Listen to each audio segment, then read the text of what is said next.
السلام عليكم ورحمة الله وبركاته. فيديو جديد، أكلة جديدة. هنعمل النهاردة خلطة المحشي. هنجيب بصلتين كبار، قرن فلفل، 4 فصوص ثوم، مقدار حلو من الزيت والسمنة مع بعض ميكس. تمام، عشان ايه؟ المحشي بيحب الزيت وبيحب الايه المادة الدهنية يعني. هقلبه كويس جدا كده. وانا كنت مخلصة قبل كده طماطم مع بعض، هنحطها بعد ما نخلص بقى. هنحط معلقة ملح كبيرة كده، وهزود كمان نص معلقة كمان. هنحط نص معلقه فلفل اسود. نقلبها كويس كده بالمنظر ده. هنلاقي ريحه التوابل بدات تظهر. مش هنطول بقى، على طول هجيب الصلصه وهنزل بيها على طول. هنزل بقى بالمقدار الصلصه بتاعي ده واقلبها كويس قوي كده. وكمان مكعب مرقه، مكعب كمان، وهنقلبها كويس. طول ما احنا بقى بنعمل الاكل كده ندعي على اللي ما يتسموش، ربنا ينتقم منهم ان شاء الله وينصر اخواننا يا رب. كده دايما بندعي لهم طول النهار وبنحاسبن على اللي ما يتسموش، عشان ايه؟ ربنا يتقبل كده مننا. طول ما احنا بنعمل الاكل، بنعمل اي شغلانه في ايدينا كده، نقعد ندعي كده ربنا عشان ربنا يستجيب ان شاء الله وينصرهم يا رب العالمين اخواننا يا رب.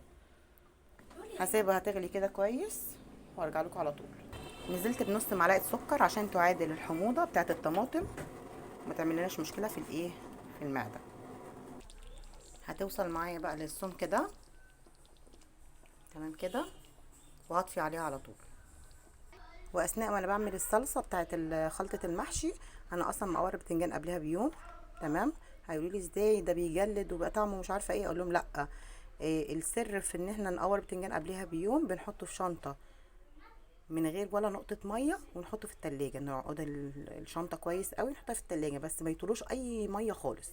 تصحي الصبح تحضري خلطه وتحشي على طول وتاكلي بالهنا والشفا، بيبقى مزبد وزي الفل. لكن لو طال الميه خلاص، كل سنه وانتم طيبين بقى كده. هي ايه، هيجلد معانا وهيشد كده في المضغ.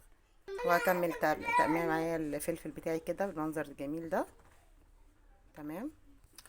بعد ما نقور الكوسه الجميله بتاعتنا القمر دي، بنمسكها بقى نعملها بالايه، بالمقوار. في حته فيه سنون، في مقوار ساده وفي سنون. بعمله بالمنظر ده بدل ما يعني ايه اقشرها تقشيره عاديه، بديلها منظر جميل كده. وكمان لازم نقشرها كويس عشان بيبقى فيها رمل، في المسام بتاعتها بيبقى فيها رمل. هنغسل الرز بتاعنا وهننزل عليه بالايه، بالخضره الجميله المشكله ديت، كزبره وبقدونس وشبت. هنحط بقى الصلصه كده. بسم الله الرحمن الرحيم، بسم الله ما شاء الله لا قوه الا بالله. نحط الصلصه كده واقلب واشوف بقى، يعني ايه، كله بالبركه كده، مفيش احسن من البركه. تمام كده. وهدوقها اشوف برضو محتاجه ملح، محتاجه فلفل، اي توابل اخرى، شطه اللي بيحب شطه يزود. وطبعا اللي شايل الطبق دلوقتي ايمان اختي اللي لسه جايه حالا بعد ما انا عملت كل ده، لازم اذكر اسمها في الفيديو. بسم الله ما شاء الله، بسم الله ما شاء الله. لو قليل نبقى نزوده. حلو، كله بالبركه يا بنتي، كله بالبركه. هنحشي كده بقى كده بالراحه، مش هنكبسها على الاخر بقى، عشان ايه؟ طبعا الرز بيستوي فبينفش، فما ايه، ما ينفش هيطلع بره فيبقى منظر وحش. فما نيجي نحشي هنستنى بقى ايه، نسيب عقله من الصباع وننضفها كويس قوي كده، مبقاش فيها ولا رزايه من بره عشان ما تعجنش في الحل. رصينا بقى حلتنا بالطريقه الحلوه الجميله دي، وهكون غاليه بقى ايه الشوربه بتاعتي. هبتدي ايه، اشربه شوربه بالمنظر الحلو الجميل ده لغايه ربع الحله من تحت اهي. بس كله كده كده كده كده شوربه.